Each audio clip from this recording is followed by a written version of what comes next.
Hermanos, que el Señor les bendiga. Amén. Damos gracias a Dios por esta oportunidad que se nos concede de reunirnos otra vez en este lugar. Como siempre, yo hago un repaso de la clase anterior. ¿Se acuerdan qué fue lo que vimos en la clase anterior? Uno, por favor, de todos los que levantaron la mano. ¿Hola? Se habló acerca del injerto. Estuvimos hablando de qué más? De la vid. ¿Sí?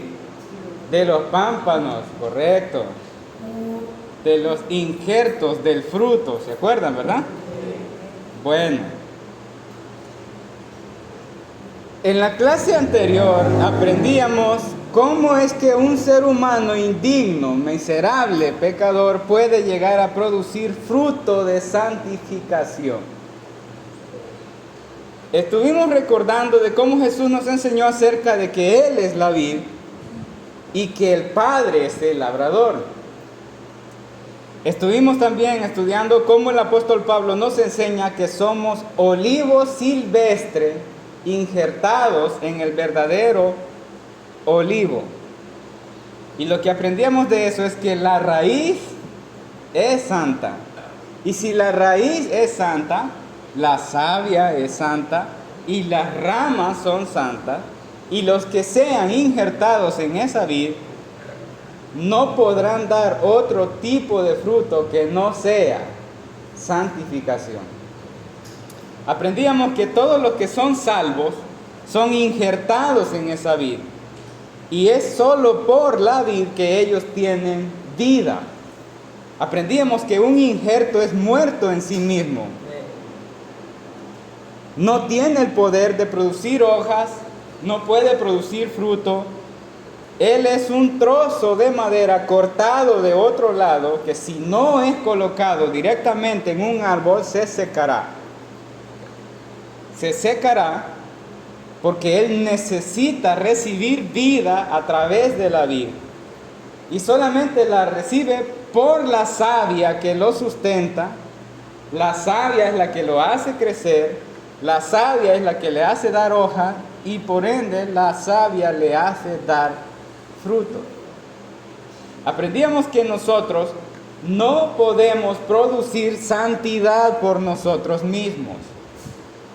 Nuestras buenas obras o nuestra abstinencia de pecar no nos hace producir santidad. Nuestras buenas obras y nuestro deseo de no pecar contra Dios, nuestra vida piadosa y temerosa delante de Él, solo es el resultado de Cristo en nosotros. Nuestros pequeños logros de abstinencia de pecar son el fruto del poder del Espíritu Santo. No es algo nuestro.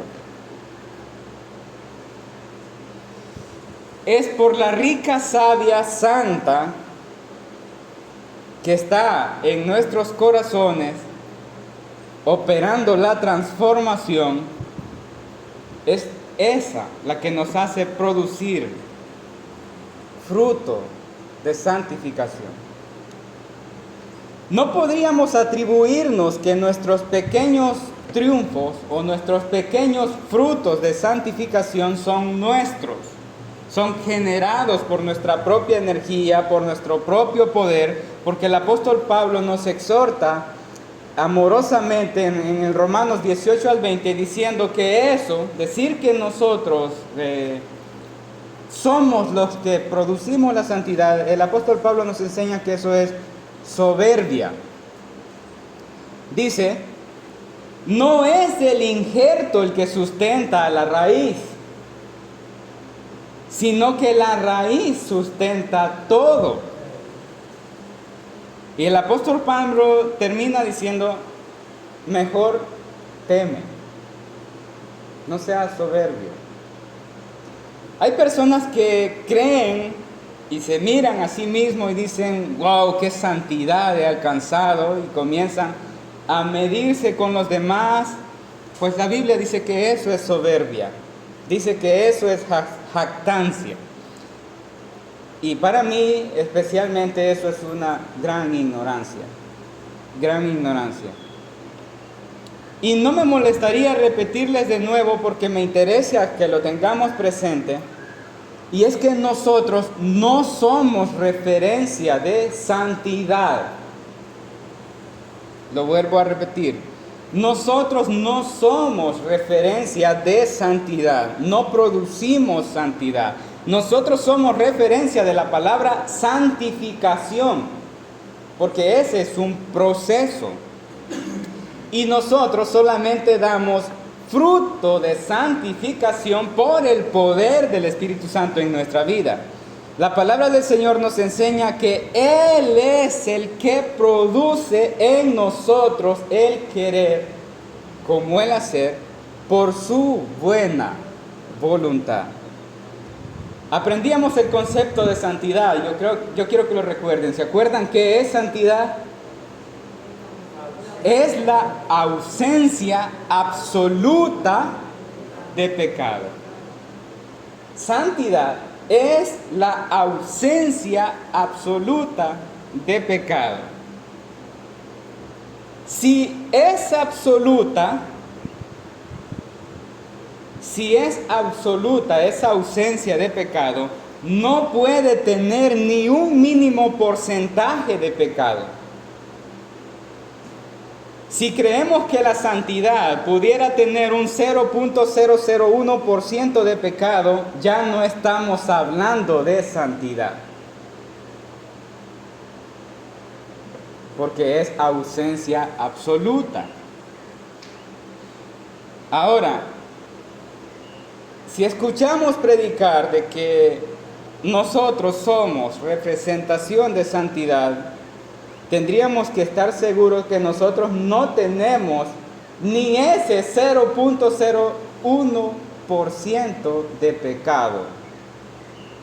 Y yo sé que yo sí tengo más de ese 0.01% de pecado en mi vida. Por lo tanto, no puedo hablar de mí como referencia de santidad. ¿Me doy a entender, hermanos? Tampoco sería racional que yo me considerara a mí mismo y supiera que yo no soy representación de santidad y le imponga la palabra santidad a los demás. Es irracional. El único que puede demandar santidad es alguien que sí es santo. ¿Verdad que sí? Entonces, lo que nos encierra en esta doctrina perfecta de la santificación es que la santidad misma nos manda ser santos, porque yo soy santo. Y ahí es donde nos encerramos con esta doctrina, porque Él sí es santo. Ahora, no es desconocido de Dios que nosotros no podamos producir santidad. Por eso es que Jesús en la oración al Padre, en Juan 17, le dice: Padre, santifícalos en tu verdad. Jesús no se dirige a sus discípulos y le exige a sus discípulos: ustedes no tienen que pecar de aquí en adelante porque ustedes son cristianos. Jesús conocía el material del que el ser humano es hecho. Por eso no le exige a los discípulos, sino que le suplica al Padre, diciendo: Padre, santifícales. Santifícales en tu verdad. Ellos no pueden santificarse a sí mismos. Padre, santifícalos. Solo tú puedes hacerlo. Tú eres puro. Tú eres la santidad. Tú puedes santificarlo. Él es quien nos hace dar fruto de santificación. Él es la raíz santa. Él es la vid. Y su Espíritu Santo es la rica savia que nos sustenta de vida y nos hace crecer para llevar fruto. Aprendíamos en la clase pasada que es la esencia de la santificación cuando encontramos al Padre limpiando para que ellos den más fruto. La esencia de la santificación es eso, porque la forma en la que Dios el Padre responde la oración del Hijo es cortando para que ellos lleven más fruto. La Biblia dice que Jesús le dijo a los discípulos: mas vosotros estáis limpios por la palabra que os he hablado. No puede existir santificación si no somos cortados por Él. Dios no puede santificar a una persona sin herirle ni cortarle lo malo. Si Dios es un buen labrador, tiene que cortarnos, tiene que limpiarnos. Esa es la forma por la cual es respondida la oración de Jesús cuando Jesús le pidió: santifícalos. Es por su palabra. Es por medio de su palabra que somos santificados, es por medio de su verdad. Su verdad corta, su verdad hiere, su verdad desgaja, lastima, porque su palabra es una espada que penetra hasta partir el alma, las coyunturas, los tuétanos, discierne pensamientos, intenciones y sentimientos de maldad. Si Dios no nos corta, deberíamos preocuparnos, porque Él limpiará a sus hijos. Y si ellos no sienten el filo del corte de la palabra de Dios en sus vidas, es que no son hijos. Solamente los que sienten la palabra de Dios y encuentran su deleite ahí, van a crecer y darán más fruto. Hasta hoy hemos estudiado qué es lo que Dios hace por nuestra santificación. Y hemos comprendido cómo nuestra santificación es producida y generada por Él, porque Dios es el que produce en nosotros el querer como el hacer por su buena voluntad. Pero entonces, ¿qué papel desempeñamos nosotros en la santificación? ¿Debemos quedarnos sin hacer nada? Si Dios es el que hace todo, entonces nosotros no debemos hacer nada. Esa es la respuesta, esa es la clase de hoy, la respuesta de esas preguntas. Pero antes, quiero que hagamos una oración para que el Señor nos dirija. Oramos al Señor. Poderoso Dios, venimos ante tu presencia para que tu palabra nos ilumine. Señor, permítenos poder entender la forma en la que tú nos santificas y poder entender nuestro papel en la santificación. Alumbra nuestras mentes con tu palabra y haznos crecer, Señor. Haznos crecer. En el nombre del Señor Jesucristo, tu Hijo, te lo pedimos, Padre. Amén y amén. Vaya conmigo a Filipenses capítulo 2. Filipenses capítulo 2, versículo 12.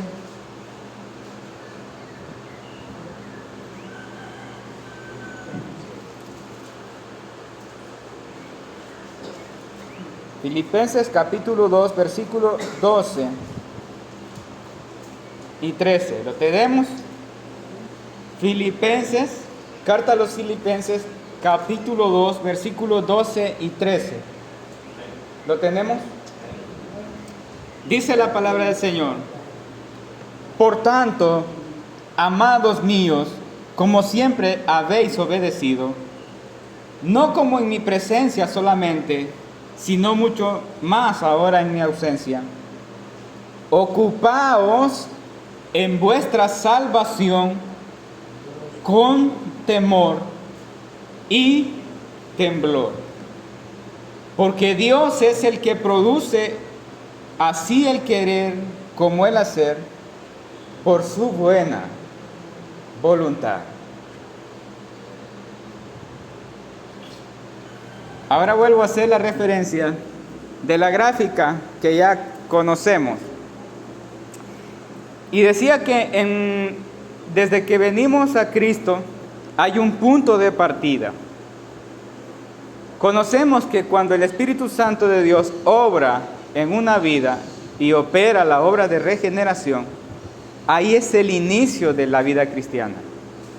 Desde ahí comienza su crecimiento en la niñez, hasta la juventud, luego a la madurez, que son los padres, hasta que todos lleguemos a la estatura de la plenitud de Cristo. Dije que esta etapa no todas las personas la experimentan. Es misericordia de Dios que una persona llegue a temprana edad a la vida cristiana y en esa temprana edad sí tiene la oportunidad de experimentar todas estas etapas. Otras personas no llegarán a tener la oportunidad porque probablemente serán regenerados antes de morir, como lo que explicaba acerca de el ladrón que murió al lado de Jesús. Jesús le dijo: hoy estarás conmigo en el paraíso. Fueron horas. Él no tuvo la oportunidad de experimentar toda esa etapa, desde niños, jóvenes, hasta llegar a ser un padre espiritual. La iglesia tiene la bendición de que los que son salvos y están dentro de la iglesia, ellos sí pueden experimentar todas esas etapas de crecimiento. Ahora, aprendimos cuando yo enseñaba en el tema de la salvación que fuimos salvos desde antes de la fundación del mundo. Somos salvos mientras vivimos en esta vida y seremos salvos de la ira de Dios más allá de la muerte por la fe.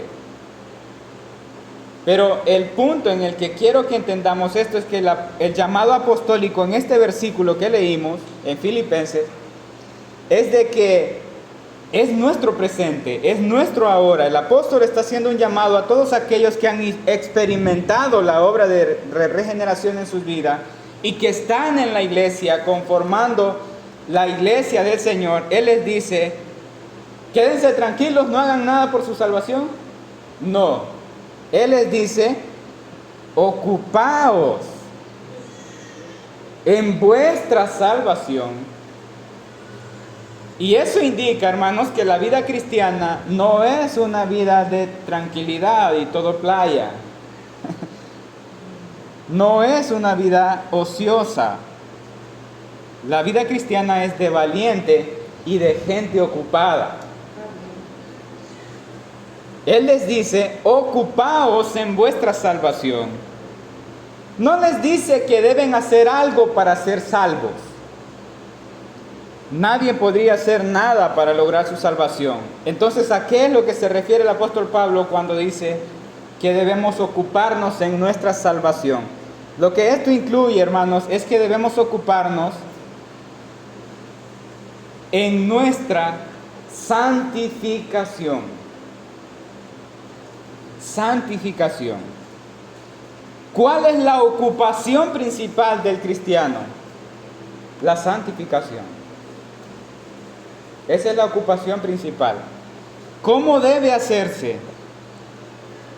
¿Debemos ocuparnos en la santificación subiéndonos y exigiéndole santidad a los demás con arrogancia? No. ¿Debemos tener jactancia de que yo soy más santo y tener un espíritu de superioridad? No.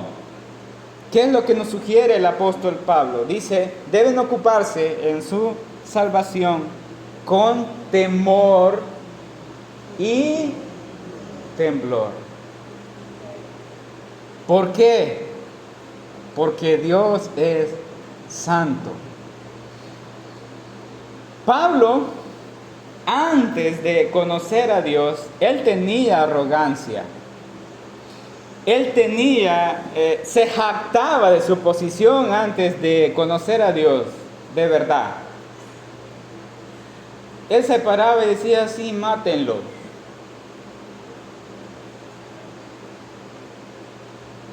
¿Lo matamos, Pablo? Sí, mátenlo. no está cumpliendo con la ley. Ese era Pablo. Mátenlo. Pero ahora vemos al apóstol Pablo diciendo que debemos ocuparnos en nuestra salvación, haciendo referencia a nuestro crecimiento en santificación con temor y temblor. Ya no es ese mismo Pablo. ¿De dónde saca el apóstol Pablo esta manera de presentar esta ocupación en la salvación? Quiero que vaya conmigo a Hechos capítulo 9. Hechos capítulo 9, versículos 5 y 6.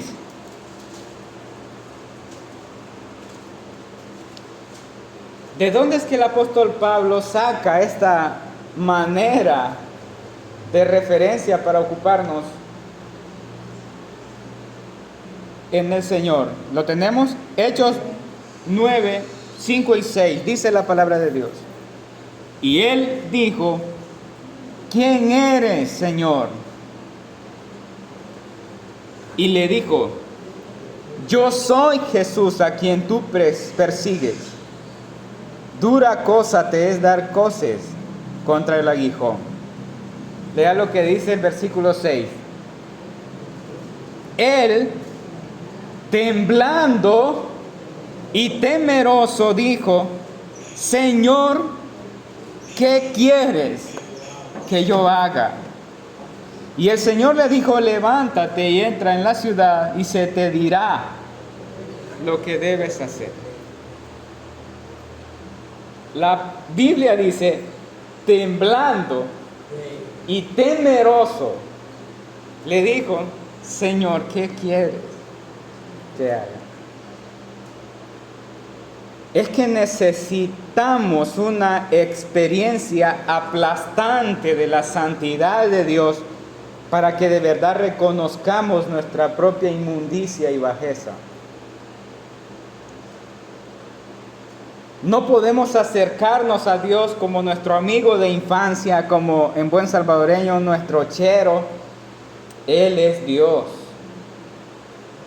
y es un Dios santo.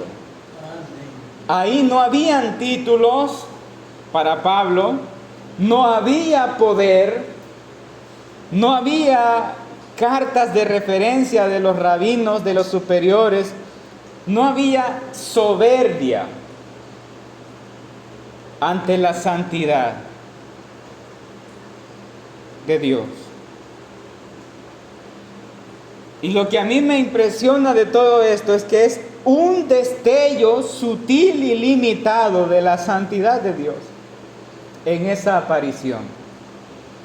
Dios tuvo que restringir su gloria y su santidad al punto de que Pablo sobreviviera.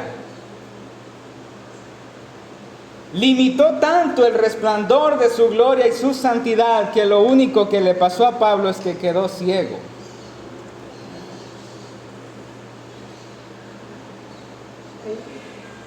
Detrás de esa experiencia es que está escribiendo el apóstol Pablo a los salvos, diciéndole: amados, ocúpense en su salvación con temor y temblor. Yo sé de qué les estoy hablando.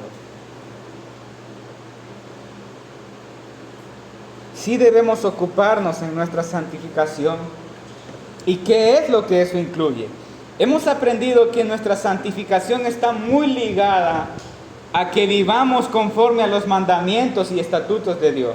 Hemos visto la importancia de la ley con respecto a la santificación. La línea de referencia de la santificación es la ley de Dios, es tu ley moral. Esa es la que nos dirige hacia la verdadera santificación. Es su palabra, hermanos, son sus mandamientos. Jesús nos enseñó que nuestra ocupación en la vida cristiana no era tanto el trabajo por su obra, porque no es en nuestras obras lo que está la importancia. Jesús no nos demanda que trabajemos y nos desvivamos tratando de demostrarle nuestro amor. Jesús dijo: si me amáis, guardad mis mandamientos. Dios no está tan interesado de que creemos una farándula cristiana en donde hagamos famoso a cualquier telepata y les llamemos ministros. Jesús dijo, el que me ama, mi palabra guardará. Somos llamados a ocuparnos en guardar su palabra. Somos llamados a ocuparnos en guardar sus mandamientos con temor y temblor. No somos llamados a sentirnos importantes, no somos llamados a sentirnos grandes siervos del Señor. Yo considero que uno de los siervos del Señor verdaderamente más importante en el cristianismo ahorita nos está enseñando que debemos ocuparnos con temor y temblor. ¿Por qué? Porque Él conoce quién es Dios.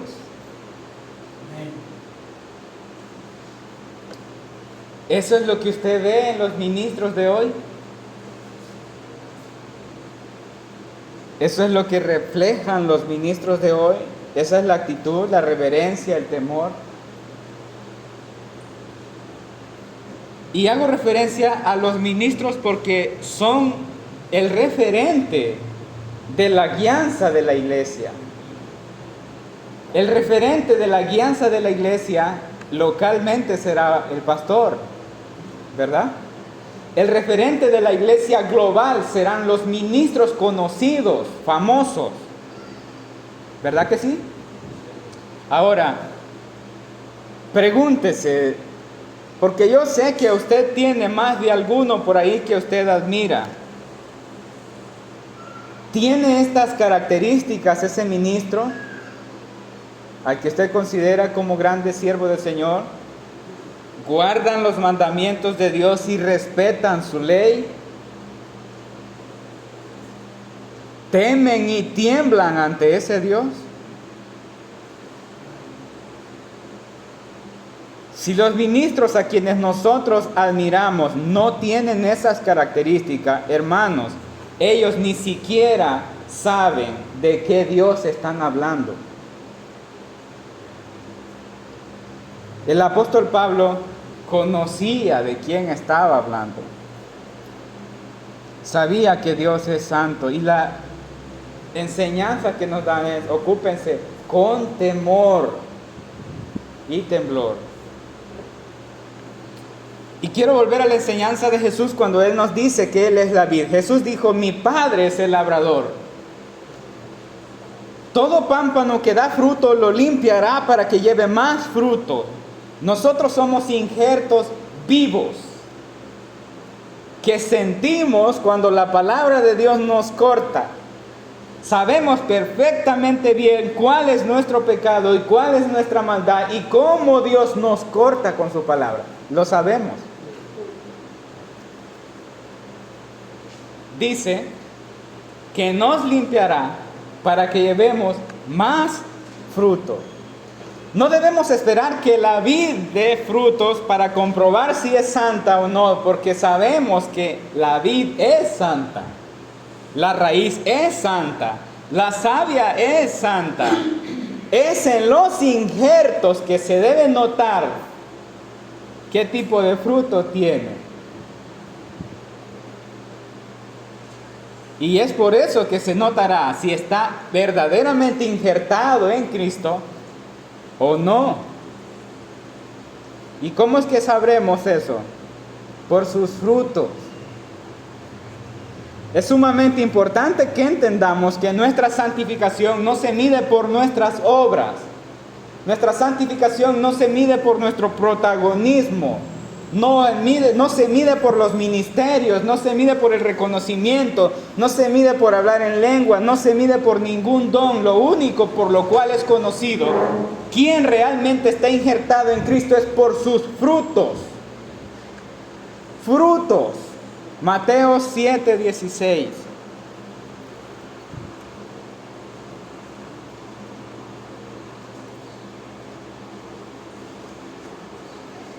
Jesús dijo: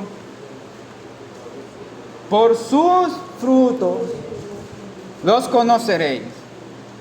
¿Acaso se recogen uvas de los espinos o higos de los abrojos?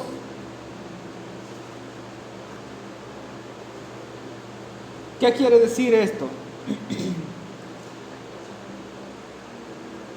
No es notable que alguien esté injertado en Cristo porque predique bonito, porque cante bonito, porque enseñe bonito, o cuánto se congregue, o cuánto estudie la Biblia, o cuánto ore, o cuánto ayune, o si tiene ministerio, si no tiene ministerio, si es líder o no es líder, si es músico de la iglesia. No está en eso la referencia. Si es de Cristo y si está injertado o no. ¿En dónde está? En sus frutos. En sus frutos. En ellos es que realmente se va a notar si está injertado en la vida o no. La referencia del crecimiento hacia la madurez en la santificación son los frutos. Son los frutos. ¿Y cuál es la reacción? Entonces, ¿cómo identificaríamos que alguien está injertado en Cristo? Primero, sus frutos. Segundo, cómo él reacciona cuando la palabra de Dios lo limpia. La forma en cómo ama su palabra, la forma en cómo guarda sus mandamientos y cómo sirve a Dios con temor y temblor. Ahí es donde se conoce quién está injertado en la vida. Nosotros los cristianos no solo disfrutamos nuestra salvación cantando alabanzas, felices, viniendo a la iglesia, adorando a Dios, no solamente disfrutamos la salvación de esa manera, sino que somos llamados de forma apostólica a ocuparnos diligentemente en esa salvación. ¿Y cómo nos ocupamos? Creciendo en nuestra santificación. No somos quietistas, que nos quedamos quietos pensando que Dios hace todo. Tampoco somos activistas, que somos los protagonistas de nuestra propia santidad, sino que somos llamados a permanecer ocupándonos y estar a la expectativa de la palabra de Dios. ¿Cómo así? ¿Cómo es eso? Cuando nosotros vemos que Dios nos está cortando por medio de su palabra, yo me debo ocupar en eso. Si Dios viene con su espada, hiere y corta mi pecado y mi maldad, yo me ocupo en eso. Hasta que yo pueda dar fruto de santificación. Cada una de las cosas que Dios corte de mí será para mi crecimiento espiritual y para dar más fruto. Mientras más Dios me corta, más oportunidad tengo de crecer. Más oportunidad tengo de dar fruto. Dios me corta, yo me ocupo. Dios me corta, yo me ocupo.